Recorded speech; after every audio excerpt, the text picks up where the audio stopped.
Hello, all, and welcome to the Movie Bears podcast. I'm Brad Harris, and along with my fellow husky, hairy, huggable homos and friends, we review films either current or classic on this show. Of course, all with a lovable queer bear twist. And this week, we're bringing you something that is definitely from the current column. We're reviewing Martin Scorsese's newest outing, Killers of the Flower Moon. This one is getting a lot of buzz, especially as we get closer to Oscar time. Lots to talk about and discuss here. But before we dive in to our thoughts, you probably need to know who's yapping at you. So let me introduce the lovely, the wonderful Jim Pugliafico. Hey, babe, how are you? Hey, I'm here. I'm doing all right. It's a busy week, but this is our island of movie enjoyment. So I'm looking forward to reviewing this movie with you guys, talking about it.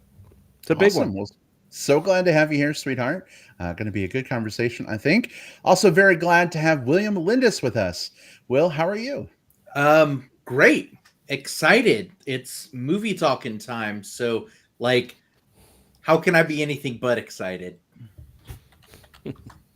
Very fair. Very fair. All right. Well, we do have quite a lot to discuss. Want to preserve as much time as we can for our movie conversation. We're just going to let you folks know up front that if you haven't seen Killers of the Flower Moon yet, no worries. Whether you're on the fence or just haven't had a chance to get out to theaters, we are going to be talking about the film spoiler free for about 10 minutes or so. And then we will give you plenty of warning before we open things up to spoiler talk. So if you need to step aside for that, you certainly can.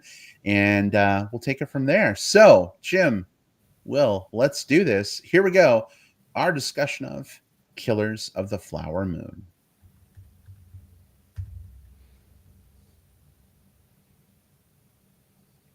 All right. Will, you volunteered to kick this conversation off. Would love to hear just a basic premise of what this film is. A lot of folks may not necessarily be familiar with this one. And what your initial thoughts were. Is this worth seeing in theaters, maybe waiting for streaming in about a month, or skipping entirely? Where'd you come down? Yeah.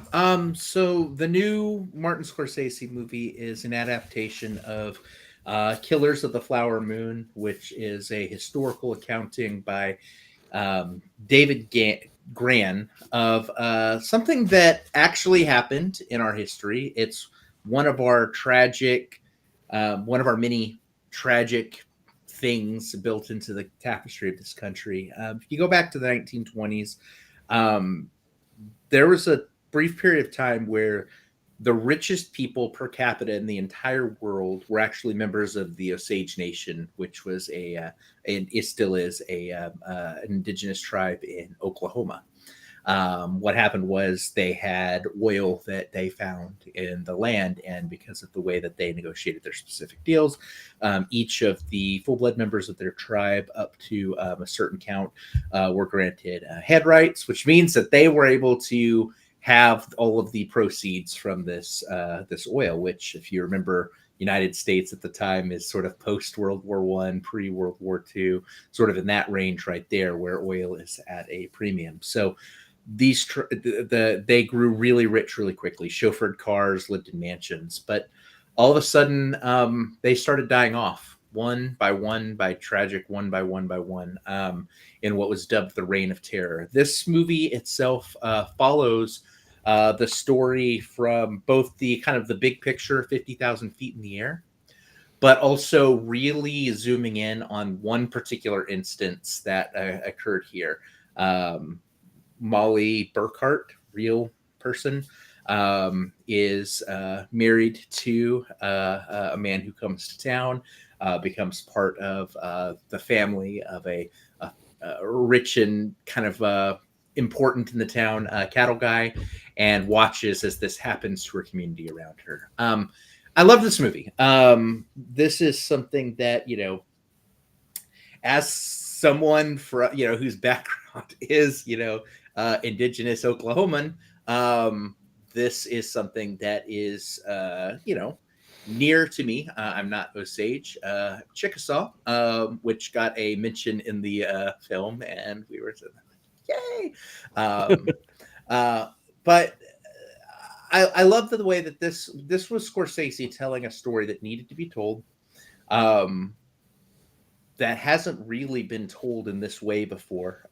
Any aside from the historical accounting in this book and a couple of fictionalized accounting by Chickasaw and Osage writers, this is one of those things, sort of like Black Wall Street, that is a part of our history, but that we've only recently really started to re-examine as to sort of how it exists as an atrocity. Movie's great. Every performance fantastic. Lily Gladstone is my absolute top of the pile performer here. She just gives so much with so little, in that she's acting like these big moments, but with just like the raise of an eyebrow or the slightest upturn or downturn to her mouth. Nuanced performance. Leonardo DiCaprio and Robert De Niro have really important, huge roles here, and they both do the level of work that we're used to seeing from them. And everyone else also shows up. Jesse Plemons is here, John Lithgow is here, Brendan Fraser's here. There's a lot of people in this movie. I can't really find much to fault for this. This is one of those ones where by the end of the movie, I was harrowed. My eyes were just welling up with tears, just as sort of like the gravity of everything hit me.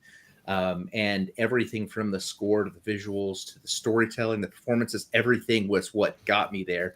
I can't recommend this film enough. It's really something special. All right. Will, thank you so much for that setup and your initial thoughts. Jim, how about for you? Yeah. So I going into this movie watched. They had a short segment on CBS Sunday Morning with the writer David Gran, the writer of the book that this movie is solely based on. And so I got a little bit of background on what's happening, what was happening. This is a story before this movie was a thing that probably myself and a lot of people in this country did not know, what had happened. Will, as you said, just one of the many instances, of atrocities of people being dicks to other people and being, just plain old horrible to other people throughout history, right? And here we are, right in our own backyard.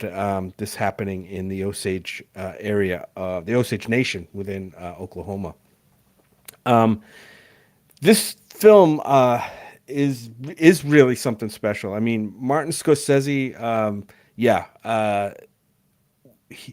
he does good stuff. We know that. It seems like this was a passion project for him.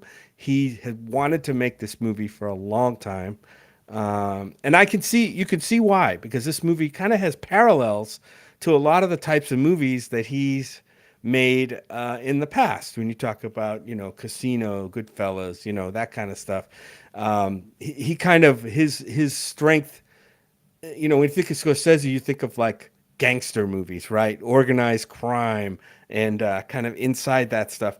And this really, if you think about it, kind of fits that mold.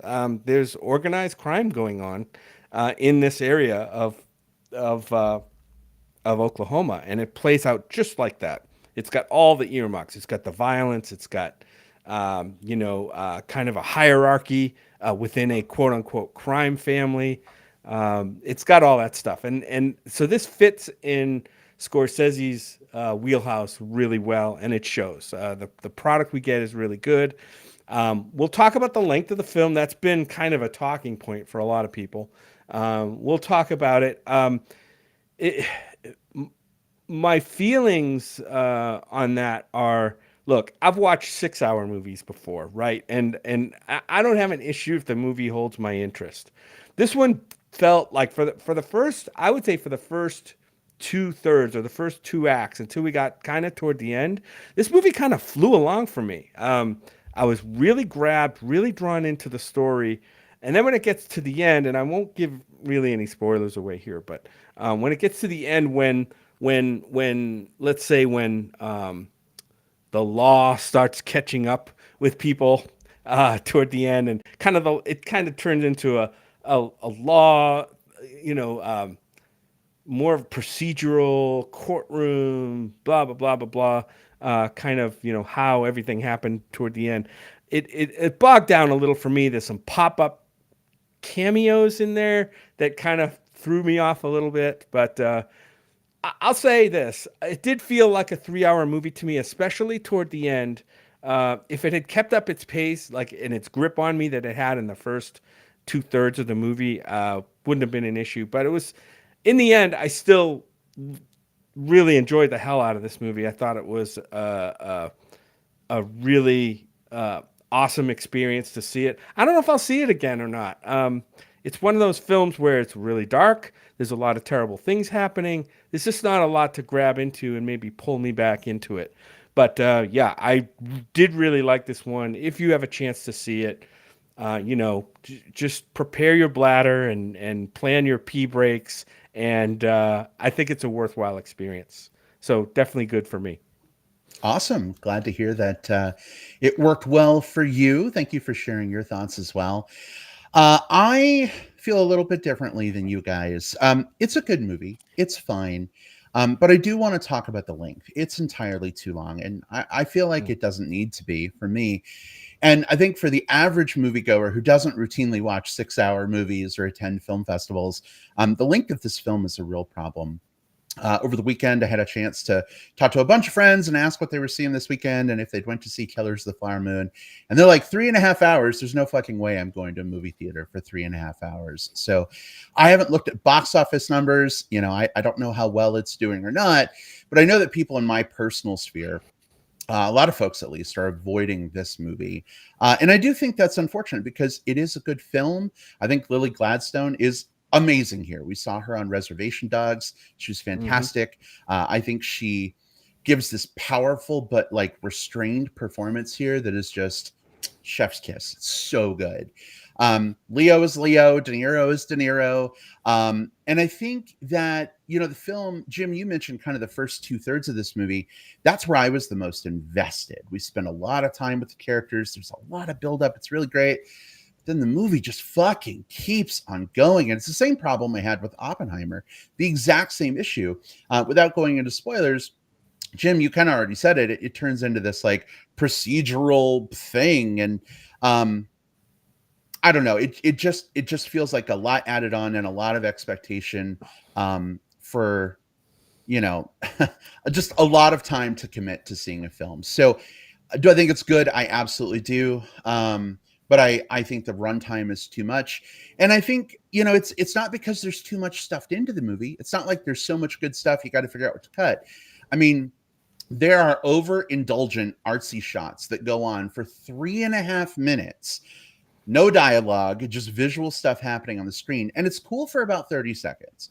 But after a minute and a half, 2 minutes, are you tired of me stretching out the time? Because that's what the movie does. It's just like, man, maybe that 3.5 minutes we could have got back and either done something else with, which actually moved things forward, or if you take like the 20 times that it happened, maybe we get half an hour back and it's a movie that's under 3 hours. So good film for me. Definitely a recommend, especially right now. If you're looking for something to go see in theaters and you can commit your whole day to it, basically, totally do it. But I think for a lot of folks, this is probably going to be more of a recommend for streaming, where you can watch it at an hour at a time, maybe hit pause, go to the bathroom, do what you got to do, come back to it. I would encourage you to try and get through it, rather over the span of like multiple days. Maybe just do it in one day, right? Do little marathon chunks, an hour at a time. Take breaks when you need to. I think it's absolutely worth seeing. But I do think that length is a real roadblock for a lot of folks. So wanted to acknowledge that. For myself and other people who feel the same way, you're seen, you're heard, and that feedback is important, even if, this is kind of a critical darling film. Yeah. And I think it ultimately comes down to, for me, a movie needs to be as long as it needs to be. Like, for me, this movie 100% justified its runtime. it did everything that it needed to do. It told the story from an emotional, from a historical, all of those different things. I would rather a movie be long but fill its runtime with just all the things that I want to see than for Exorcist Believer was a hour and 50-minute movie that was probably about 90 minutes too long for me, for example, you know? So it's all a matter of like, can a film sustain its quality over the time? And that's what this one does. If someone does save this one for streaming, I would say, and it is an Apple TV release, like, so it'll be on Apple TV fairly soon. This story deserves to be watched without like your phone in your hand. So that's the one thing I would say. If you're waiting for streaming, put your fucking phone down and watch the movie, because this is, you know, an important story. It's a well-told story. So, you know, even if you watched it over a couple of different chunks, this is a great opportunity just to let yourself be in the story and watch a great movie. Yeah, I think for me, yes, it was long, and I said I felt the length being 3.5 hours long. But I think for me, what the real tripping point was, like the gripping nature of the first two acts in this movie. It felt almost like a horror movie unfolding to me, right? The way things were going down to this family and to these people and to, you know, Lily Gladstone's character Molly was like horrific stuff, and I was really sucked in by that. And then at some point, it turned into more of a, and I know Martin Scorsese wanted to tell this story, this part of the story. It turned into the FBI's origin story, kind of, where, you know, you have the Bureau of Investigation. It's not even called the FBI yet, actually, but they're starting to emerge, and they come on the scene, and it's, you know, them, you know, interviewing different people who were involved, putting pressure on them. It just felt less. Just to me, it was a whole kind of a tonal change, and I just wasn't as drawn in by that part as I was by how the story unfolded. Yeah. In the first 2/3. So I was like, when we got into that section, I'm like, okay, I've already been here 2.5 hours or whatever. Let's see how it wraps up. And it took a while, and there were some sections in there, Brad, you mentioned it, where there was a scene, and this is really isn't. I don't think this is a spoiler, but there's a scene like with a brush fire going on right in the background, and it's you know, it's pretty. It looks great on camera, but it kind of went on and on and on, and I'm like, why are we? I don't know. It didn't seem to lend anything to that part of the story for me, but I want to go back and talk now about the performances because you guys got to hit on them. Lily Gladstone, she's awesome. Like you said, Brad, we saw as soon as I saw the trailer before we saw the movie, I'm like, I know her. I've seen her and stuff. What have I seen her in? You know, and it was Reservation Dogs, which is one of my favorite TV shows of the past several years. And if guys, people, if you haven't seen Reservation Dogs yet, which is another great indigenous story, totally different indigenous people's story, I recommend you go watch it. It's fantastic, and she's in it. She doesn't have a huge role in it, but she's in it. She's been in a few other things too, probably a few that I actually haven't seen. Besides that, the standouts, Leo DiCaprio does great work here. He does all the heavy lifting, really, of this movie. I would say he has the biggest part because it does kind of focus on him. But I want to talk about Robert De Niro, right? Just when you think like Robert De Niro's at a point in his career and at a point in his life where he's going to probably just phone it in and stuff, I didn't see it that way. I thought he gave a really great performance. Like, yes, we've seen him do this character probably before in other movies, but man, when he was on screen, I was locked into what he was doing. He was a very menacing. It's one of those things where you can play a really menacing villain without being over the top, like mustache twirly. Like he just had the power. He knew he had the power, and he just fucking wanted to crush people under him for that one thing, and which was power and money. And you got that sense from his performance. I thought his performance was great, even greater, I thought, than Leo's performance, who had much more screen time. But yeah, everybody in here was great. There's some there's some folks who pop up in this movie that Jesse Plemons is in this movie, but there's some surprise characters who I don't know if they're spoilers. They're in the IMDb I already thing, but mentioned them, so I mean, oh, they're like Lithgow, like holy shit, Lithgow's in this, and John Lithgow. Brendan Fraser pops up, which was not really a great cameo for me when he popped up. It was really weird. Yeah. The way it Did you was. hear the guy behind us when Brendan Fraser popped No, up? I didn't. He said, "Oh my God, it's the fucking whale." Oh shoot, yeah. It was an unfortunate way that his first shot on camera was a little bit unfortunate. I don't think it was very. I don't know. I don't know what it was supposed to be, but it didn't do it. And then I went back and I read, and I didn't know this when I watched the movie. Even after I watched the movie, there were several musicians that were in this film. Jason Isbell played Bill Smith. Now, Bill Yes. Smith was in the movie quite a bit, and I know Jason Isbell. I know his music anyway. I didn't recognize him. I totally did not recognize him. Jack White was in this movie. Yes. Did not recognize him. So there's some great use of musicians turned actors, I guess, in this film as well. There's So, one yeah. more I'd like to really flag in terms of performances that really worked for me. William Below. He was the actor who played the character of Henry.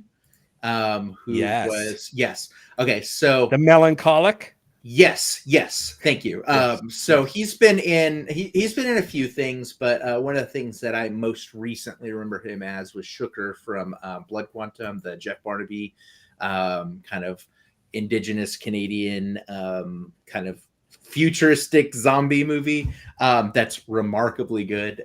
He's really good in that. So it was a pleasure seeing him show up in this. Man, that character is another one who had to you have to put a lot of different kind of emotions and different filters for the character, because you're having a character who's going through a thing, who's being viewed by someone who is doing something to influence the thing, and all of those different things. He has to play each of those different levels, and he does so flawlessly. Jim, I'd also recommend, I know you're a Lily Gladstone fan, I strongly recommend you check out Fancy Dance from this year. She's one of the two leads of that, and it's another just absolutely stellar movie. I will. I thought I saw that pop up in one of the festival lineups. It did, but I didn't get to see it.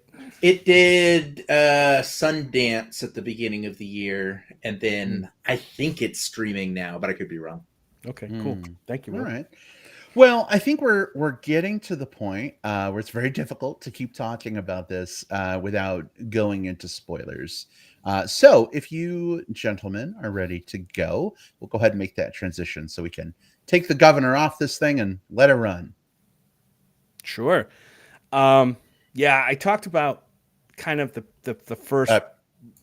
Wait, leave a gap. Oh. Yeah, let me give the spoiler warning if you can. Thank you. All right, folks, we're going to go ahead and move things into spoiler territory for Killers of the Flower Moon. If you haven't seen this film yet and you don't want to have your experience, changed or influenced by our thoughts, this is your time to step away for the next 20 minutes or so. Come on back for plugs at the end of the show. You don't want to miss those. And of course, if you're listening through the magic of digital tape delay on Apple Podcasts, Spotify, wherever you get your podcasts, we recorded this days, weeks, months, maybe even years ago. So use the time index in the show notes. Go ahead and jump on down to plugs, and then see Killers of the Flower Moon and come back for the spoiler section. Even if it's 10 years later, we'd still love to hear what you think. We may still be alive at that point. I don't know. You don't know what's going to happen. But look us up on Facebook or Twitter or whatever. Yeah. Well, Twitter is probably going to be gone. But drop us a note. Let us know what you think. With all that said, spoilers are officially fair game. And Mr. Pugliafico, it sounds like you had a thought. Why don't you kick us off? I did. Sorry, I jumped the gun there a little bit because I was kind of excited about how this movie made me feel in certain parts of it. And I mentioned that the first 2/3 of it built to me like a slow burn horror movie. And I really appreciated that about it. And it really... parts of it were almost unwatchable. There was a part where I think it was Anna's body was discovered, and they pulled it out of the ravine. I think, was it Anna? I think it was Anna or Lizzie. I forget which one. Anna. Anna. And they're like out in the open in front of everybody. They're examining the body. They're like sawing into her corpse, and just really horrific kind of stuff. Like makes you want to like cringe and kind of look away a little bit, right? It was really terrible. And of course, this is all happening in front of our main character, Molly, who is her sister, right? And just really impactful stuff that happens in this. And this is all, I mean, we weren't there. The book was written based on some personal accounts, probably told through generations, but just kind of drives home the kind of atrocities that were going on at that time. Some of it due to just personal, like just horrible people doing horrible stuff, and some of it is a product of the times, right? They probably didn't have like maybe didn't even have like a morgue, like set up with where they could do examinations, right? In kind of a lab environment. So yeah, just pretty horrific stuff on the screen, but all of it just to me, just kind of giving me a sense that, hey, I'm actually seeing something here. It's making me feel. I mentioned this several times on the show. If there's a movie that does something that makes me feel a certain kind of way, whether that be super happy, super terrified, horrified, sad, whatever, that movie's doing its job for me, and it gets credit for it. All right. Awesome. Real quick, want to give a shout out to Matthew in the live chat who is with us. He says, "Good evening, guys." Hey, Matthew. Welcome. Hey, Matthew. Thanks for joining us. Glad to see you. Yeah, this is one that my fiance goes with me to movies, and this was one he sat for the entire 3.5 hours, no pee breaks. Just he couldn't find a spot to go away. He was so enthralled, right? And so we had the best conversation on the way home, just sort of like, about how this really happened, and just how it's almost unbelievable that it was allowed to happen, but also incredibly believable that it was allowed to happen because of everything we know. Jim, to your point from before, there's a lot of this that is, it's not just from like historical accountings from like down the generations and stuff, because there's not that many generations, right? But like maybe two. Some of the but aside from that, a lot of it was pulled directly from some of the FBI reports. Some of the stuff from we're in spoilers. Molly, like talking about being poisoned, comes from the actual FBI's reports of her going and saying, "Hey, I am being poisoned. I'm afraid that I'm being poisoned." Like this, these are things that they were able to document both in real time and sort of piece together some of afterwards. So that's what makes this such an interesting story, because it's not just the story of these murders, but it is also the birth of the FBI. And those two things, sort of are now intrinsically and forever linked. We have this historical accounting that is probably more documented than a lot of other things from even around that same time because of the Bureau's presence. And we've got the Bureau kind of cutting its teeth, so to speak, on this really tragic thing happening in the kind of the heartland. So I think that was pretty interesting. In fact, the book is even called "Killers of the Flower Moon: The Osage Murders and the Birth of the FBI." So Yeah, even in true. it's so Right. like woven. Intertwined. Yeah. I think that's the blessing and the curse of this movie, though, for me, because the first 2/3 of this film I think are beautiful by and large. Jim, you mentioned the horror movie element. It's almost like a beautiful horror movie, if that makes any sense. Like there's this this bass line or something that it's like boom, boom, boom, boom, and it's like laid under all the buildup and everything that's happening this whole time. And I loved being able to see like how all of this came together. I loved being able to get a glimpse into what these folks were going through and how this organized crime was happening. But then we get into that last hour where it really becomes a procedural birth of the FBI / trial of the people involved. And I almost wish this was two movies. I wish the first movie was the build up to that, and the second movie was the rest of it, because we get some of the generation of the FBI. We get them being involved and trying to get Ernest to testify, but then he isn't testifying, but then he is testifying, but then he isn't, and oh, okay, actually he is. But then like we don't even get to see the payoff for this whole thing. We get this cockamamie radio show that like recounts, oh, well, this person went to jail for this long and got out and died an old man, and this happened to this person, and this happened to that person. And while like the sound effects and stuff were cool, the way that they pulled that off, I give it technical props for that. It's a neat idea. I felt like I was watching a documentary where you spend 2.5 hours of the 2 hours and 35-minute runtime, like watching all the talking heads talk and reveal everything, and then you get that like 5-second at the end, like text over the screen letting you know what happened. Like I wanted to see that. I wanted to see De Niro in prison. I wanted to see like Ernest getting his comeuppance by, living with his brother destitute. But we don't get those things. It's a soundbite and a special effect, and I just feel like it really almost does a bit of a disservice to that arm of the story, especially for someone like me. I have a background in criminal law. That stuff fascinates the hell out of me. And I struggled with this because as much as I loved the last 2/3, that last hour and 20 minutes or whatever it was, I wanted more. And they spin their wheels and they spend so much time. Like, yes, Ernest flip-flopped multiple times, but like, did we really need to see it over the course of 35 minutes? Oh no, we lost Brad. We lost Brad right in the middle of his point. And yes, Will, I had a bit of an issue with that last piece of wrap up too. But my issue was, I mean, I'd love to see the Foley stuff that was going on. That was really cool. Like when they were doing that on the radio and the sound effects guys doing it. That was cool. But we're in spoilers now, so we have Scorsese shows up.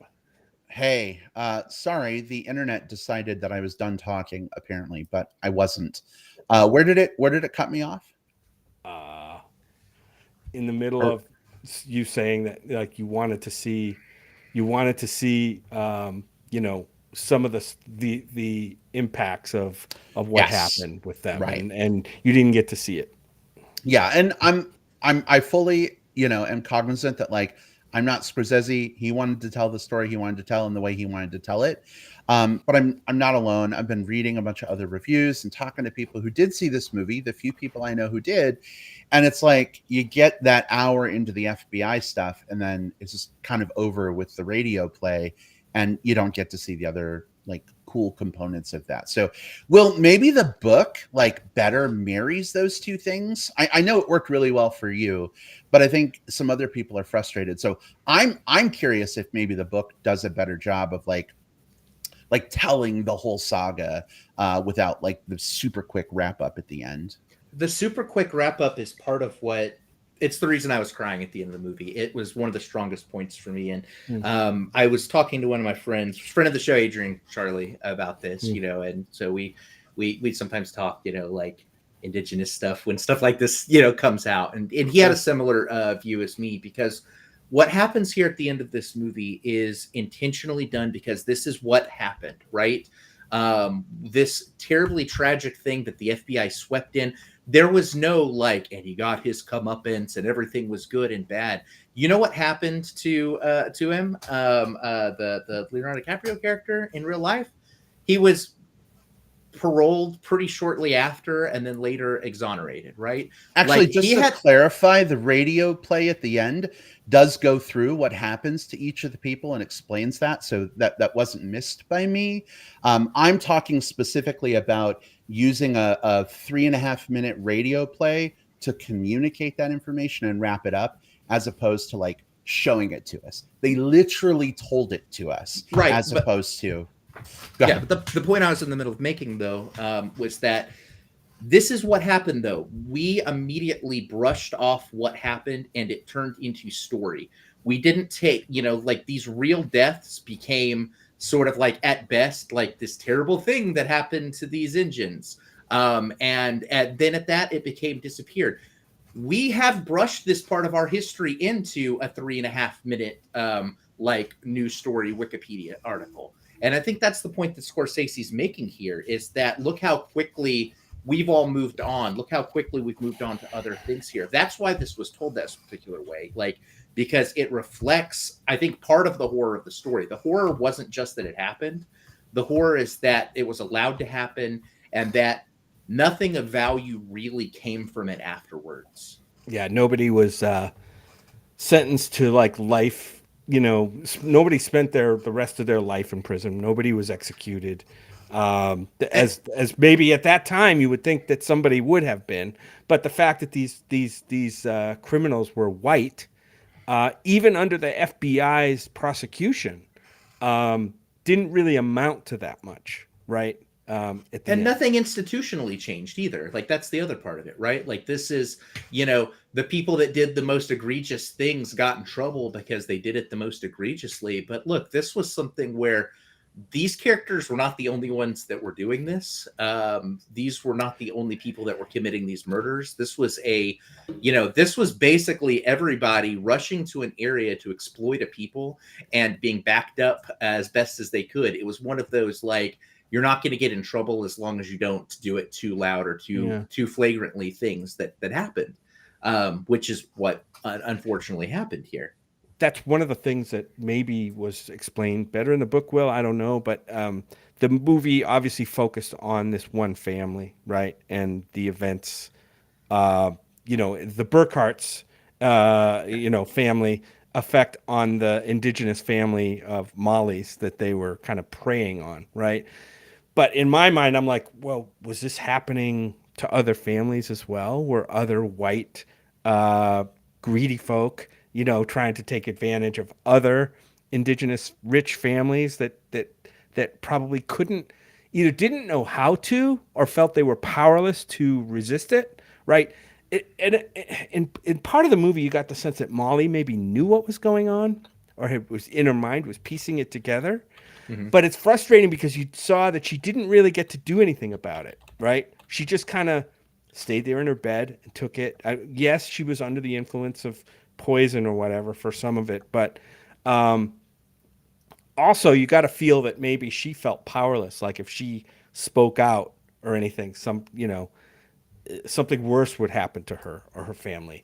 But Will, tell me if the book goes into like that, this being a more widespread issue for the Osage people, or was it just mainly this family? It And plays real quick, after that, I have a follow-up question to something we moved on from several minutes ago that I'd like to revisit if we can. Thanks. Okay. Yeah. Sure. And yeah, I think the film follows, as best you can, sort of the flavor of the book, in that, like, the lens of it is the murder of Anne, as sort of like the spark, and the story of Molly and her husband and that family is kind of the core line through it. And so when you sort of spread out to other directions, it's not for terribly long, because that's always sort of like where we're at. The William K. Hale, like, I flipped to a random page and William K. Hale was the first name that I read, for example. That's absolutely a big part of it. That this was happening to other people. And to your point about like why people felt powerless or weren't able to do other things or things along those lines, it also comes down to who's complicit. And again, it's not just the murderers. It's that. So when all of this happened, and they touch on this in the movie, they're not allowed to directly like just have access to their money. They have to have a guardian, because they're not allowed to have access to their own money. So they have to have like a white guardian whose job it is to dole out monies to them, and that's why they have to make requests, even though it's their money from their tribal rights. And we even get to see that the guardianship guy, the guy that's doing a lot of this, is one of the people that's sort of like, come on, don't get it. Don't send Hale to jail. So think about it this way. Even the people that are controlling your doctors, your access to your money, the local law, all of the people of power and influence in the area, all either want you dead or in their back pocket. So that's where a lot of that powerlessness comes from. Mm-hmm. Brad, you had a go back you wanted. I did, because I'm trying to just give you context. I'm trying to understand, I think, a point you guys might have been making, but I want to make sure I have it correct. So I was talking about the radio play, and I feel like the impression was that I was talking about, like, I don't know, that we I don't know, did a bad thing by talking about what happened to the bad men. My point wasn't that, like, these things didn't happen and they weren't atrocities. My point was it's very, like, quickly wrapped up in a 2.5 minute radio play. And I think what I heard you saying is that the 2.5 minute radio play is a choice to mirror how quickly it was swept under the rug. Is that correct? Absolutely, yeah. Interesting. Mm-hmm. Yeah, in Okay. history, right? I go ahead. Go ahead. I was going to say, I don't think I got that message at all, and maybe it was just lost on me after 4 hours with trailers. But it maybe that recontextualizes it a bit for me. I need to sit with that. Thank you for clarifying. Yeah. Yeah. One thing about that, though, Will, and this is maybe a pick. This is a little nitpick. Sure. It does bug me when directors put themselves in their films. Fuck. Scorsese generally hasn't done that, I don't think. I'm not sure if he has or not before. Maybe he has. Yeah. But this was a very prominent, like, he's got the last word in the film where, and when he came on the screen, I'm like, oh shit, that's Martin Scorsese, right? And he's given us the wrap up. And afterwards, I'm like, why wouldn't it be better if David Gran had got to do that? Like, he's the one who, I don't know. He's the one who wrote the book. It's his source material. I think it would have, to me, it would have made more poetic sense to have David Gran be able to read that. Plus, it wouldn't be as like showy, like, look at me, I'm the director guy. Who everybody knows, by the way. Yeah. Why prop someone else up when you can prop yourself up? Well, yeah, I just don't think he really has to do that. I'm just trying to understand what the choice was behind that. Yeah, I mean, I think the truth of it is, like, Scorsese he's a director, but he's also an actor. I mean, this is, this isn't his first time to show up in stuff, right? I'm not saying he's a bad actor. I'm just saying it was stagey. It was very gimmicky. It felt to me. Yeah, I'm not even saying good or bad. I'm just saying, it's not like, I mean, it's like Taika Waititi, right? He puts himself in his movies, Yeah. But there's some people who are someone like Kevin Smith or something like that. There's some people who are actors, some people who are directors, some people who are directors who dabble in acting, and Scorsese does a little bit of that. This is so I didn't have a problem with that, especially since I get the feeling that we don't know what conversations happened with Gran too. We don't know that. That's true. He may have been offered that and said, "No fucking way, am I going in front of the camera, Marty? I'm not fucking doing that." One thing that I'm really hoping that I will be released on video soon is so there was a panel that happened at Oklahoma Christian University recently that, like, I just wish I could be a fly on the wall of that, and it was David Gran.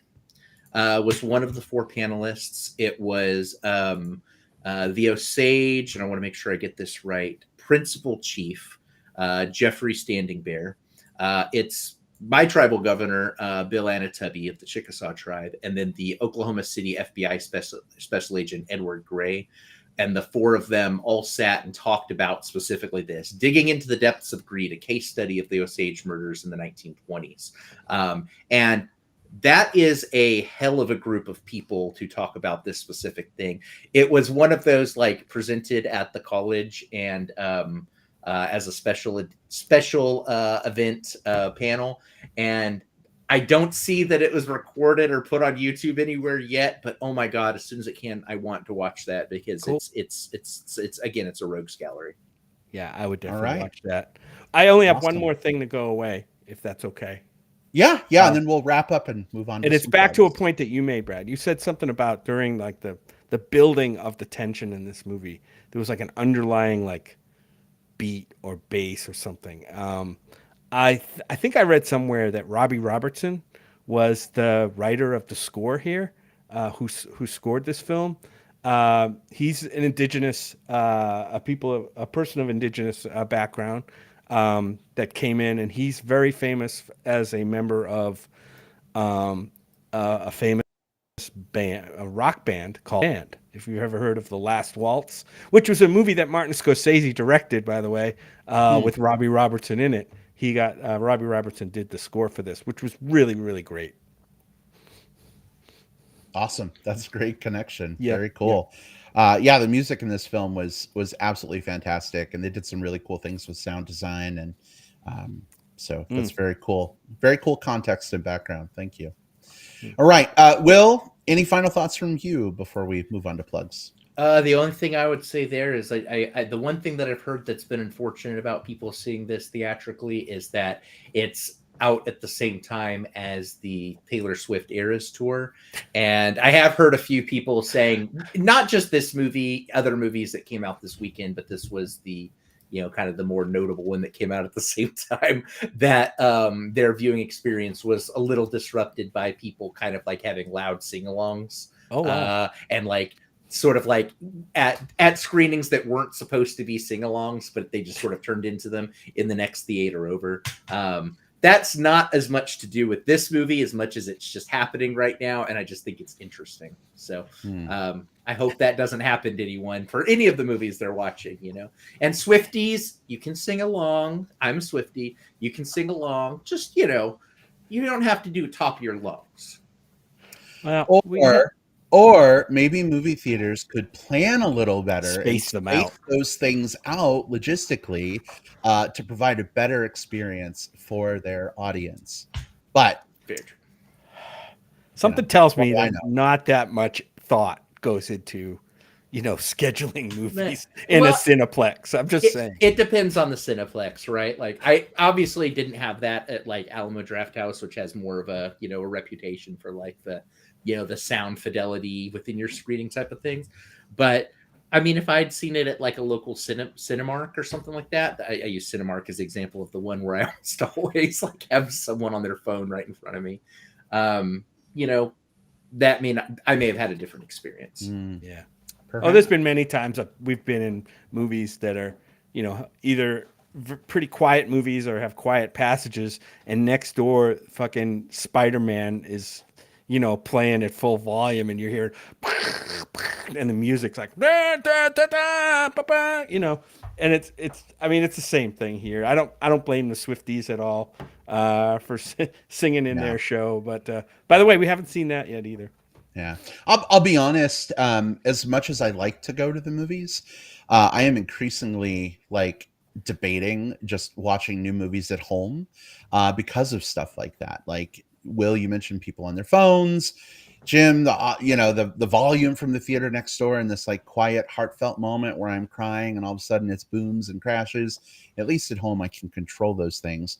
But I hate that those things are making me think that way. So movie theaters, please do better. If you can, that would be awesome.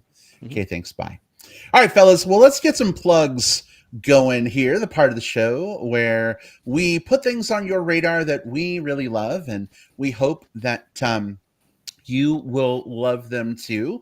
So, Jim, let's start with you. What is your plug this week? I'm going to stay on the theme and try to do some more championing of indigenous peoples who have contributed to our society. And I recently watched a documentary, go figure, another documentary Jim watched, called Rumble, The Indians Who Rocked the World was the name of this movie. And this is a music documentary that celebrates the impact that musical artists of indigenous backgrounds have brought to rock and roll specifically and other areas of music. Featured in this is Link Wray, Buffy St. Marie, the band Redbone, which, that song from Guardians of the Galaxy. Hey, what's the matter with the, that was a indigenous band who often came on stage dressed in the full garb, doing the whole, like a war dance thing, and then going into their set.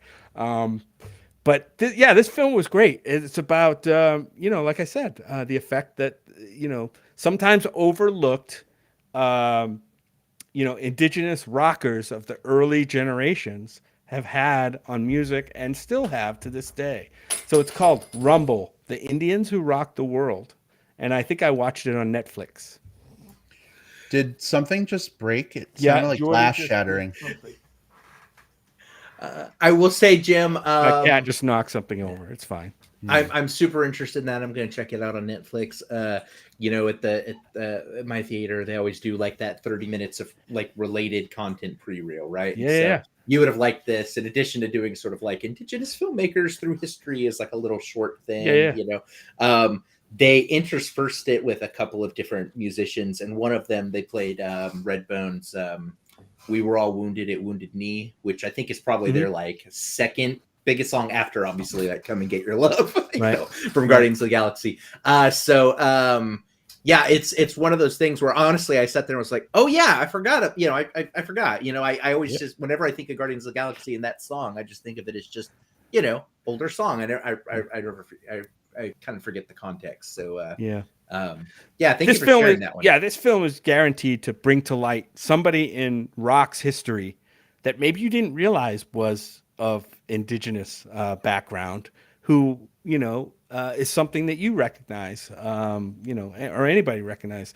And I mentioned Robbie Robertson early; he's prominently featured in this film too, because he was, like I said, in the rock band, the band. Yep. All right, awesome. Sounds like a great plug, babe. Thank you so much for sharing that. Will, what have you got this week? I've got 4 short films that are all kind of fall under one umbrella.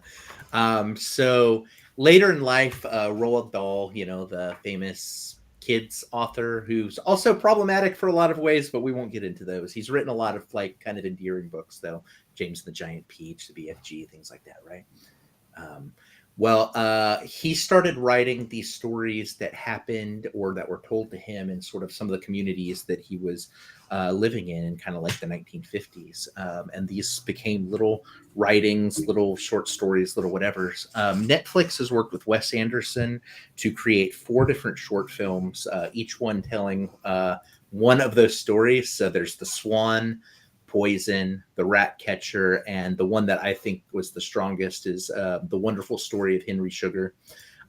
These are all done very much as little stage plays with Ralph Fiennes, Benedict Cumberbatch, Dev Patel, Ben Kingsley, Richard Ayoade, David Grant, and I know I'm forgetting another one, but those are as in kind of like the different roles, sort of in some cases, one actor plays that character all the way through the short film. In a couple of places, if someone has to appear briefly, sort of like when you're doing like a stage play, when an actor has to play 2 characters, they might kind of pop back out and pop back in a different role.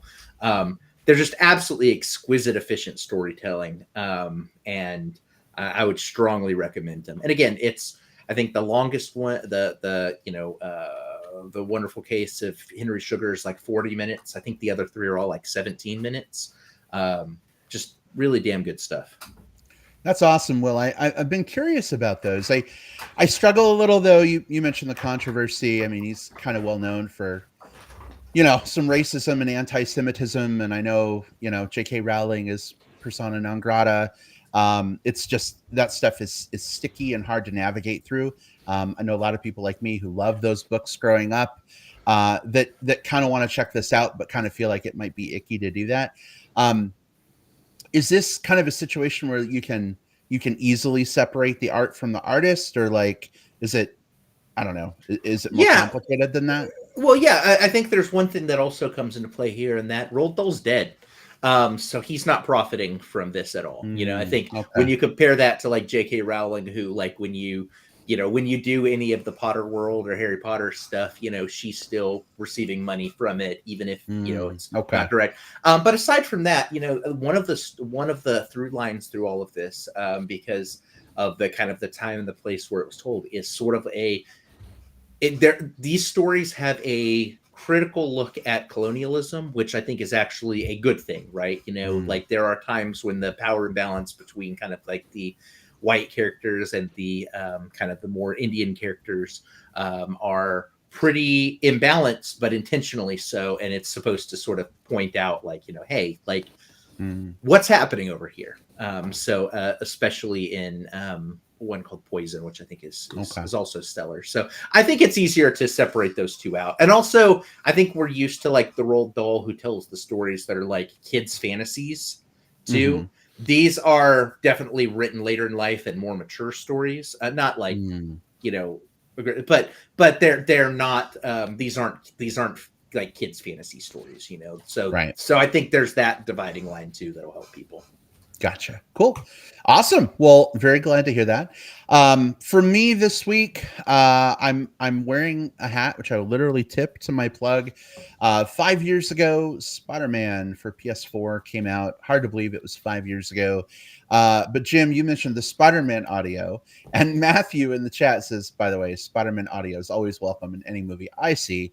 The Spider-Man PS4 game was my favorite, like, Spider-Man movie ever. Granted, it's a video game, you're playing through it, but it's 6.5 hours of cinematics that tell a pretty incredible story. About a year and a half after that, Spider-Man Miles Morales came onto the scene. Miles got his own game. It was shorter than the first game, but an incredible story. So much so that Miles Morales might have edged out Peter. Oh. The webs came and Ben Brad was like, all right, I'm going to tell you all about Spider-Man. And then Doc Ock was like, not today, Spidey. Yeah, I'm sure he'll be back in a second here to finish off his plug for Spider-Man. Hey, he's back. You left off at talking about like Miles Morales and I'm Peter just Parker. going to say this. I've about had it with our streaming platform tonight. Anyway, I think Miles Morales, because of these games, has maybe even edged out Peter Parker as like the Spider-Man for me right now in my adult life. I loved Peter growing up. I've loved him in all the movies, but it's the Into the Spider-Verse movies that have been great lately. And these games have certainly been phenomenal. So Spider-Man 2 just came out last week for PlayStation. And continues the stories of Peter and Miles, pulls in Venom. It's in all the marketing, so it's not a spoiler. Venom is one of my favorite villains of all time in anything. And I'm about 20% of the way into the game. I think I've watched about an hour and a half of cinematics so far, and I am just completely fucking hooked and in love. So probably most people who are going to play this are already aware that it's out and it's a thing. But I was talking to some people the other day, and they never gave the Spider-Man PS4 game from 2018 a chance. They were like, it's going to suck. It's a game, whatever. And I'm like, no. Like, even if you just watch the cut of all the cinematics together on YouTube, like, it is phenomenal. So if you haven't yet had that experience, definitely check out that first game. Check out the Miles Morales game and then play Spider-Man 2. It's phenomenal. Matthew, awesome. He says, yeah, Spider-Man 2 is so good. Game of the year, easy. I might have something to say about that regarding Baldur's Gate 3 for Game of the Year. But you know what? Spider-Man 2, at least so far for me, is a pretty thrilling experience. So that's my plug. Look, it's like when we do our end of year lists, like sometimes there's the second best movie of the year is still like an absolute must watch for everyone, So It's in a year where Spider-Man 2, Tears of the Kingdom, I haven't played Mario Wonder, but I'm hearing a lot of people are enjoying it. And then, of course, Baldur's Gate 3. I mean, take your pick. I'm in Baldur's Gate camp as well. I'm 170 hours into that fucking thing right now. I haven't got Spider-Man yet because I'm like, I'm gonna finish my second playthrough of Baldur's Gate first. But Brad, this is a great time to be a Spider-Man fan too. If you want to check out the comics as well, because they've really leaned into Peter's probably the least interesting character in the Spider world right now, because you do have Miles, you have Gwen has a great comic. There's a new Superior Spider-Man, which is the Doc Ock Spider-Man, which is my favorite version of it. And then Nightcrawler is one of the Spider-Man right now in Uncanny Spider-Man. So there's a lot of great comics. So if you're a Spider-Man fan, between this game and Spider-Verse earlier this year, and I think the comics are probably hitting like a kind of an upturn right now. It's a good time to like the web crawler. Absolutely, it is for sure. And Matthew says, I may have to retract my statement as well. 2023 has just been an absolute banger of a year for amazing games. So we're lucky. We're lucky to have that many great games in a year. So yeah, but listen, this was a great discussion. So great to be back in the seat doing this with you, Jim, and you, Will. We don't always agree. Sometimes it's a little contentious, but I really appreciate that we have an opportunity to kind of talk through our thoughts, but also hear from our audience as well. So to that point, if you folks want to chat about Killers of the Flower Moon or maybe any other great movie that you saw, we'd love to hear from you. So find us on X at MB Podcast. Find us on Facebook, Movieverse Podcast. Drop us a comment. Send us a DM, whatever you want to do. But we'd love to engage with you about movies. But beyond just our podcast accounts, let's let folks know how to interact with us personally. Let's say they want to hear what Jim thinks and not what I have to think. Jim, how can people get in touch with you online? Yeah, you can. I'm on Letterboxd where I rate all the movies I've seen, at least this year. I'm on that thing. At JJP Out West, just JJP OUTWEST on Letterboxd. That's the same handle, by the way, that I use on what used to be called Twitter. It's now X. I don't do much on there anymore. I just don't. But I'm there if you want to reach out and say hi to me. And I'm also on Facebook under my name, Jim Pugliafico. All right. Thank you so much, sweetheart. Will, where can people get in touch with you, friend? Yeah, check me out on X at, I don't even know what my handle is there anymore, to be honest. I think I'm the movie Whatever there. I might be whatever. I changed some of them over. I think I changed right. out. I don't give a shit. I don't give a shit about X. It's Twitter. Yeah, I know. Dead. Yeah. Dead man walking. I'm on Blue Sky at the Movie Bear. I'm at TikTok at the Movie Bear. I'm on Instagram, I think, at the same. Letterboxd is the one that I'm enjoying the most for a lot of things right now, just because it's just movie shit. The Movie Bear there, and I'm on Facebook because I'm an elder millennial, and I guess I still live there. So come share memes and be cringe with me on Facebook. All right, thanks so much, Will. Folks, you can interact with me. I've only got a couple socials. I'm keeping it simple, I guess. You can find me on Facebook, Brad Harris. I'm the one who likely has Chub, Chaser, Bear, Otter, Wolf, Dolphin, whatever other animal label exists. Friends in common with you, please send a message first so I know you're not a bot. And then you can find me on Letterboxd as well at iBradPro. Those are the two main ways. Are people not using Facebook anymore, Will? You said elder millennial. Are like younger millennials like not the adoption rates for like honestly like Gen Z or stuff like that kind of go down quite a bit on Facebook. I say I'm elder millennial because I think I'm like, Brad, you and I are like a year off of the Gen X. We are. Yeah. So we're millennials, but we're just like just shy of it. So it's like whatever, No shade to millennials, but yeah, we're long in the tooth. Yeah, generational bullshit is generational bullshit. So yeah. We use these terms because it helps us classify it, but they're all bullshit. Yeah. So, anyway. Thanks so much for tuning in, everybody. Love and adoration to all of you, whether you listen live or dial us up through your favorite podcast app in the car, on the treadmill, whatever that may be. We appreciate y'all tuning in week after week. This was episode 489 of the show, quickly approaching 500. Kind of excited about that, won't lie. But we'll be back with y'all soon. Have a great rest of your week, and we will chat with y'all about another movie coming up real quick. Bye, everyone. Take care. Bye. Bye-bye.